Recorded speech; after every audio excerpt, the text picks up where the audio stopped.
Hi there, this is Dr. Meyer here with a video on texture and accompanimental figuration. What do I mean when I say musical texture? Texture is the way that lines and chords are arranged in music. The main type of texture in tonal music, and the main type I will be discussing in this video, is called homophony. Homophonic music has one main melodic line with an accompaniment, like in this Mozart example below, where the treble staff is the melody and the bass staff accompanies it. Homophonic music can be broken down into two main texture types. Chorale texture is when all the lines have the same rhythm. This texture is very akin to the four-part writing that I introduced in that last video on rules of part writing. The second type is a melody with an accompaniment, and it features, unsurprisingly, a single melody with various accompanimental figures, which we will talk about in the next few minutes. This Schubert waltz is a great example of this texture. Listen.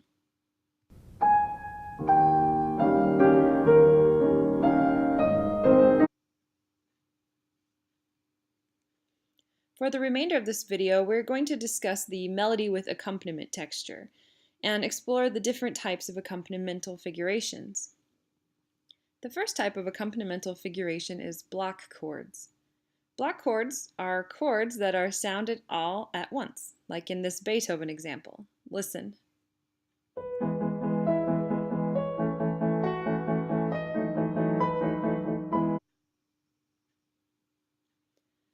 Below the example, we have a reduction of these four measures. Reductions are very useful for analyzing the chord qualities and the voice lines within a texture.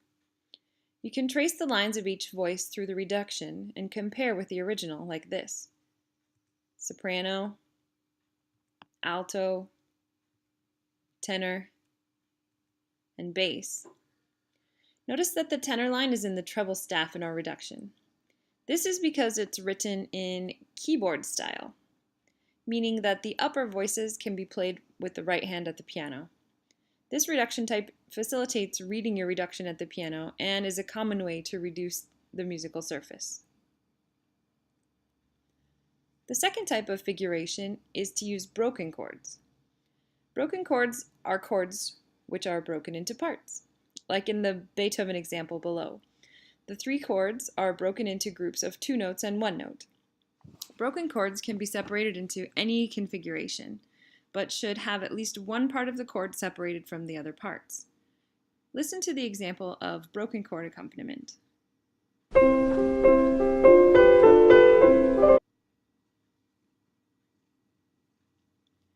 I provided the reduction for this example below.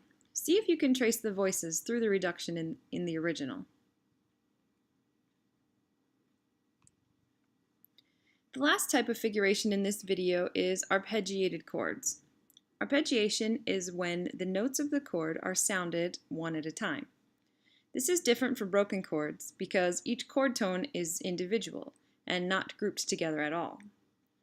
Listen to this Mozart example of arpeggiated accompaniment.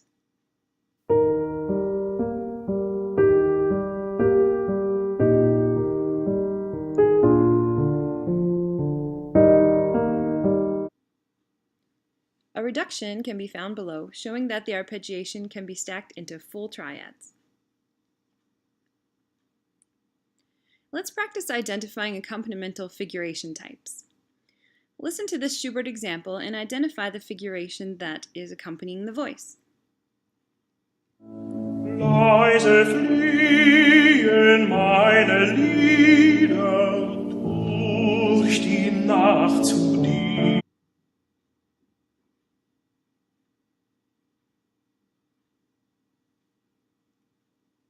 You should have identified this accompaniment as broken chords. Let's try another one.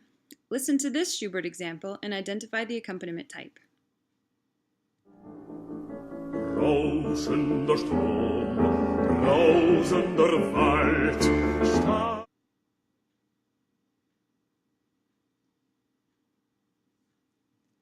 You should have identified this one as block chords. In this video, we learned that homophony is a musical texture that features one main melodic line.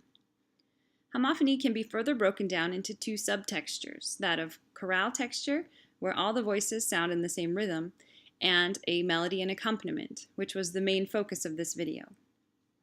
A few figurations for accompaniment are block chords, broken chords, and arpeggiated chords. Finally, we can use reductions in keyboard style to trace the lines through the original piece of music and to analyze the chord qualities.